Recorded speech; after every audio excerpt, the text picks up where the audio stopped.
Bonjour à toutes et à tous. Alors, ce matin, nous allons parler très rapidement de la mitose. Et c'est quoi la mitose? C'est juste un processus au cours duquel une cellule mère se divise pour donner deux cellules filles. Et les deux cellules filles-là sont identiques entre elles et identiques à la cellule mère. Alors, lorsque nous prenons les différentes phases de la mitose, on a 4 phases de la mitose. Nous avons la prophase.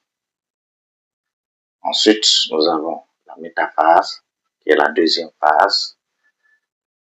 Ensuite, on a anaphase. Et enfin, nous avons la télophase. Ça, ce sont les 4 phases de la mitose. Et ici, si on prête attention, on dit prophase. On n'a pas dit prophase 1, on n'a pas dit prophase 2. On a dit également métaphase, ce n'est pas métaphase 1, ce n'est pas métaphase 2. On dit également anaphase, télophase, on n'a pas parlé de 1 et 2. Donc ça, c'est la mitose.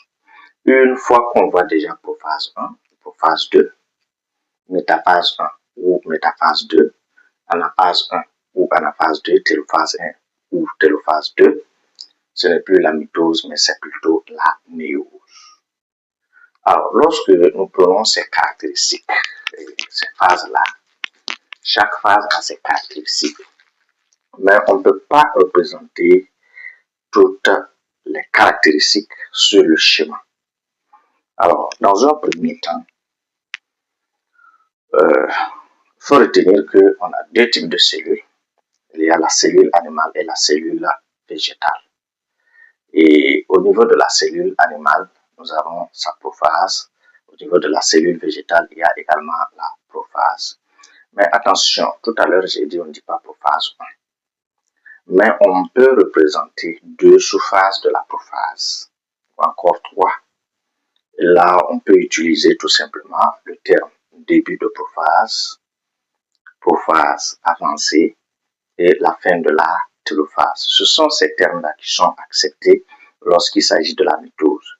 En fait, c'est pas parce qu'on a comparé, on a vu que cette phase est moins avancée que l'autre qu'on va dire que c'est la prophase 1 et celle qui est avancée la constitue la prophase 2. Non. Au niveau de la mitose, il n'y a pas ça. Donc, il faut retenir qu'on peut parler de prophase, début de prophase, on peut parler de prophase avancée, voire même très avancée, et la fin de la prophase. Maintenant, si nous prenons au niveau de ces cellules, je vais représenter ici deux cellules. Dans un premier temps, je vais représenter la cellule animale. Et c'est la cellule animale qui se présente comme ça. Et de ce côté, j'ai la cellule végétale, qui est sous forme d'une caisse. Bon, je peux toutefois modifier un peu la forme, c'est pas toujours standard comme ça. Ici également, je peux modifier comme ceci, c'est pas un problème. Et lorsque je prends ces deux cellules, on va constater que les deux divisions, on va constater que au niveau de la prophase, ce n'est pas exactement la même chose au niveau de la cellule animale, tout comme au niveau de la cellule végétale. En fait, au niveau de la cellule animale, nous avons ce qu'on appelle le centrosome constitué de deux centrioles. Alors qu'au niveau de la cellule végétale, il n'y en a pas. Et dans un premier temps, il faut retenir qu'au départ, puisqu'il y aura les chromosomes qui vont sortir, qui vont se condenser, seront visibles. Lorsque nous étions sur les chromosomes, j'avais déjà dit qu'il y a le noyau qui contient la chromatine. Et c'est cette chromatine-là qui va se condenser pour donner les chromosomes. Et ici, le noyau au départ qui était là va commencer à se gonfler. Et à un moment donné, la membrane nucléaire va disparaître. Et quand on parle de membrane nucléaire, c'est la membrane qui entoure le noyau. Ça, c'est la membrane nucléaire. Lorsqu'il y a la disparition de la membrane nucléaire, qu'est-ce qui va se passer? Il y aura ces chromosomes-là qui seront formés et bien visibles. Je vais utiliser trois couleurs.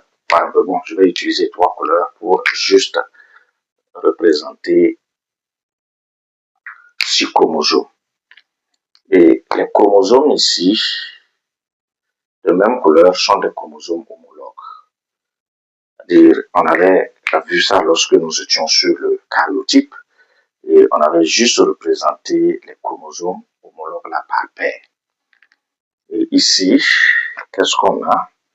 Nous avons ici ce qu'on appelle les astères. Au niveau des cellules animales, ce sont les astères.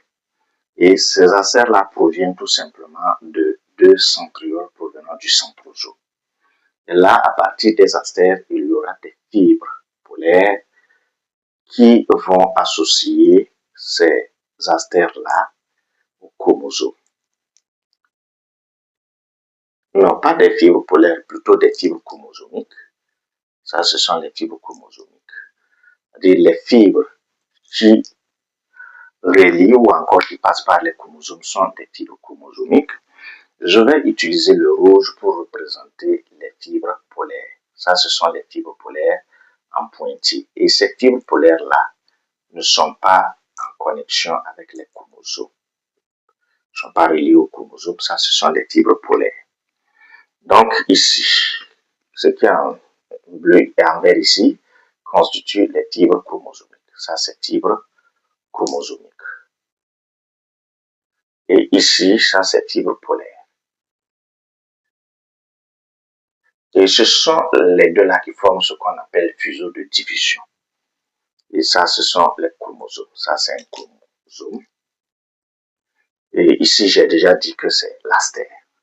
On va continuer avec la cellule végétale. Et au niveau de la cellule végétale, je vais toujours faire la même chose. Nous avons ici les chromosomes homologues. Ici également 2 chromosomes homologues. Et oui, j'ai utilisé le rouge, ça marche. Ici également, non, c'est le vert que j'ai utilisé. Je ferais mieux d'utiliser le vert pour que ça soit bien clair. Ici également, nous avons 2 chromosomes homologues. Et cette fois-ci, je vais utiliser le noir pour représenter les fibres là. Donc, j'ai ici ça, relié à ça. Ensuite, j'ai ceci. Je pars directement avec ça. Et ici, j'ai ce chromosome là, comme ça. Bon, ceci, ça. Ensuite, nous avons également les fibres polaires qui sont là, en rouge ici. Ces fibres polaires sont en pointillés. Ça, ce sont les fibres polaires pointillées. Voilà.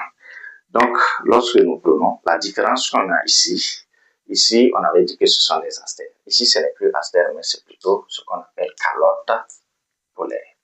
Ici, on a calotte polaire. Ça, c'est la prophase au niveau de la cellule animale. Donc, prophase de la cellule animale. Ici, c'est prophase de la cellule végétale. La cellule végétale. Donc, lorsque nous prenons la différence qu'on peut observer ici, c'est seulement la présence des astères au niveau de la cellule animale et la présence des calottes polaires au niveau de la cellule végétale. Sinon, les autres caractéristiques sont pratiquement les mêmes.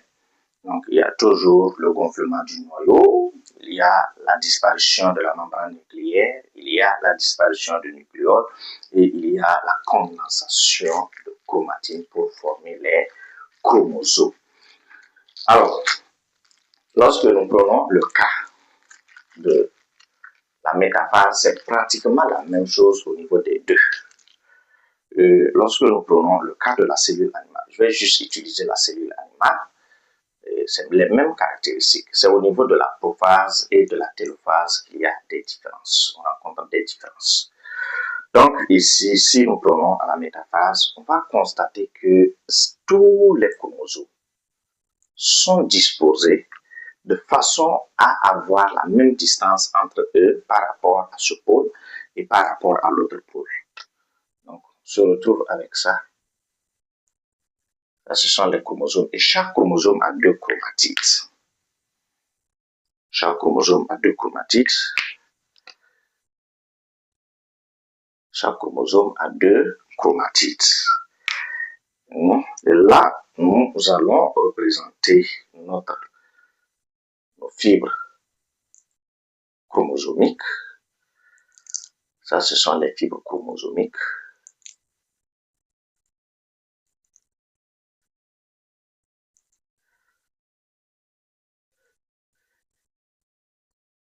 Voilà. Ce sont les fibres chromosomiques. Et là, à côté des fibres chromosomiques, nous avions représenté les fibres polaires. Et ici, qu'est-ce qu'on constate? On constate tout simplement que les chromosomes là sont disposés au niveau du plan équatorial. Ces chromosomes sont disposés au niveau du plan équatorial pour former la plaque équatoriale. C'est toujours les mêmes choses. Donc ici, c'est toujours l'astère que nous avons ici. Ici, il s'agit tout simplement de fibres chromosomiques. Ici, c'est fibres polaires. Et les deux forment toujours ce qu'on appelle fuseau de division. Lorsque l'on prononce ici ça, ce sont les chromosomes métaphasiques. Et ces chromosomes métaphasiques-là sont constitués de 2 chromatides chacun. Ça, c'est la métaphase. Et c'est au cours de cette métaphase qu'on peut aussi réaliser le karyotype. Le karyotype qu'on avait vu la dernière fois avec la représentation des chromosomes, c'est au cours de cette phase. Maintenant, l'avant-dernière phase, je vais toujours utiliser la cellule animale. Au niveau de l'avant-dernière phase, on va se retrouver avec ceci. La cellule qui est là. Et avec toujours les calottes polaires, pardon, pas les calottes polaires, les astères. Et ici, ce chromosome-là va se fissurer et il y aura une chromatide et chacune de ces chromatides va chercher à migrer vers l'un des pôles. Ici également, les deux vont se fissurer. Lorsque nous prenons ceux qui sont en rouge, ils vont se fissurer aussi. Ici, ils vont faire la même chose. Ils vont se fissurer également. Ensuite, nous prenons les bleus. Les bleus également vont se fissurer. Voilà. Et il y aura ce qu'on appelle l'ascension polaire. L'ascension polaire, ça veut dire tout simplement que ces chromosomes-là sont en train de migrer vers les pôles. C'est ça l'ascension polaire. Donc la migration des chromosomes constitués d'une seule chromatide vers les pôles. Et on ne va pas oublier quand même les fibres polaires qui sont là, même s'ils ne vont pas tirer les chromosomes. Il y a les fibres polaires qui sont là. Ça, c'est les mêmes caractéristiques. Donc, on va constater que les chromosomes là sont séparés en 2 lots. Il y a un lot vers un pôle et un autre lot vers un autre pôle. Et ça, c'est l'ascension chromosomique. Ici, il s'agit tout simplement de l'anaphase. Ici, c'est anaphase. Et nous allons voir très rapidement la télophase. Et au niveau de la télophase, il y a également des différences entre la cellule animale et la cellule végétale. Donc, nous allons voir également cette différence-là. Alors, au niveau de la cellule animale, c'est cette cellule que nous allons prendre. Et je vais toujours utiliser le noir. Donc, j'ai ici cette cellule-là. Cette fois-ci, qui va se diviser en 2. Il y a étranglement.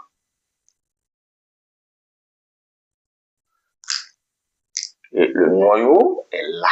Il y aura le noyau qui va se reformer. De ce côté également. Le noyau qui va se reformer. Alors qu'au niveau de la cellule végétale, on se retrouve avec ceci. La cellule végétale va nous donner quelque chose comme ça. Comme ceci. Il y a toujours le noyau de part et d'autre. Mais attention, lorsque nous prenons ici, bon, prenons les chromosomes, nous avons le noir là, ici aussi. Ce noir est là, ici aussi. Et c'est la même chose que les deux côtés. Ensuite, si nous prenons le rouge, les deux chromatides se retrouvent ici, ici, ici, ici. Donc, c'est la même chose que de ce côté. Ensuite, nous prenons le bleu, les deux chromatides là, ces deux-là aussi en bas. Et si c'est au niveau de la cellule végétale, ces deux sont en haut ici, et ces deux-là aussi sont en bas. Maintenant, la seule différence qu'on a ici, nous allons constater que ici, nous avons ce qu'on appelle étranglement ou encore le sillon. Alors que ici, compte tenu du fait qu'il y a la paroi squelettique, cette cellule ne peut pas s'étrangler, puisque la paroi squelettique, comme le mot l'indique, squelette, il y a le mot squelette dedans, et c'est ça qui permet aux végétaux supérieurs d'avoir le port dressé. Voilà, c'est la présence de la paroi squelettique, c'est leur squelette aussi comme ça. Donc, compte tenu de la présence de la paroi squelettique, il y aura les dictyosomes. Nous avons les dictyosomes qui sont là. C'est une notion vue en classe de premier. Ce sont des organites. Donc, les dictyosomes qui sont là. Et ces dictyosomes vont synthétiser des vésicules ici qui forment ce qu'on appelle le phragmoplaste. Donc, ici, nous avons le phragmoplaste. Nous avons ici le phragmoplaste. Oh, ça c'est phragmoplaste. Donc, et à la fin, ces phragmoplastes-là vont se fusionner et séparer le cytoplasme en deux. Donc, les différences qu'on peut observer au niveau de la cellule animale, de la cellule végétale, c'est seulement lors de la prophase et lors de la télophase. La prophase, à la place des astères pour la cellule animale, on a ce qu'on appelle les calottes polaires. Et lorsque nous prenons à la télophase, à la place du sillon de division ou encore de l'étranglement, ici on a la formation des phragmoplastes. Et là, ici, au départ, nous avions des chromosomes qui avaient deux chromatides. Ici, à la fin, on se retrouve avec des chromosomes constitués d'une chromatide chacun. Ça aussi, ça serait l'objet d'une autre vidéo. Et dans cette vidéo, nous parlerons de cycle cellulaire.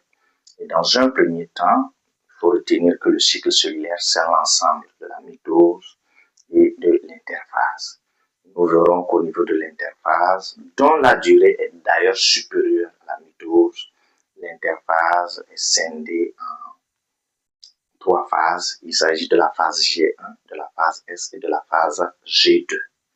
Mais avant de mettre fin à cette vidéo, nous allons parler un peu du déterminisme de la mitose. Le déterminisme de la mitose, ça veut dire qu'est-ce qui peut déclencher la mitose.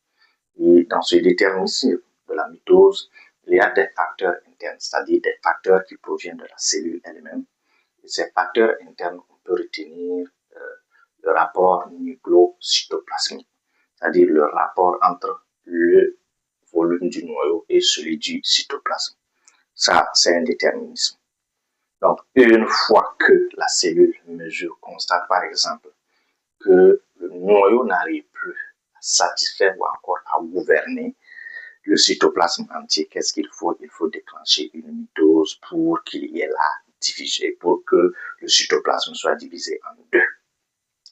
Ensuite, il y a des stimulus ou des excitants aussi, ou encore des substances chimiques, vous allez m'excuser par excitant, il y a des substances chimiques à l'intérieur de la cellule qui peuvent aussi déclencher la mitose. Mis à part ça, des facteurs externes qui sont fréquemment utilisés, ce sont les hormones. Donc les hormones interviennent également pour déclencher la mitose. Maintenant, l'importance de la mitose, c'est quoi? Voyons que nous partons d'une cellule à deux cellules, n'est-ce pas? Alors, lorsque nous prenons par exemple l'œuf, c'est-à-dire après la fécondation au niveau des animaux supérieurs, après la fécondation, l'œuf est constitué d'une cellule. Mais on va constater qu'au fur et à mesure que le temps passe, l'œuf deviendra un embryon. L'embryon finira par devenir fœtus et le fœtus finira par naître. Quand l'enfant naît, il est tout petit. Au fur et à mesure que le temps avance, il grandit. C'est dû tout simplement à la mitose. C'est la mitose qui permet la croissance. Mis à part ça, si j'ai une blessure au niveau d'ici, vous allez voir que quelque temps, il suffit que je soigne vraiment la blessure et à un moment donné, il y aura la cicatrisation. C'est dû tout simplement également à la mitose. C'est grâce à la mitose qu'il y a cicatrisation. Ensuite, au niveau des organismes unicellulaires, si nous prenons les organismes unicellulaires, les microbes par exemple, la mitose constitue tout simplement un mode de reproduction au niveau de ces organismes cellulaires. Ok, merci et à la prochaine fois pour le cycle cellulaire de façon générale et la variation de la quantité d'ADN. Merci et à bientôt.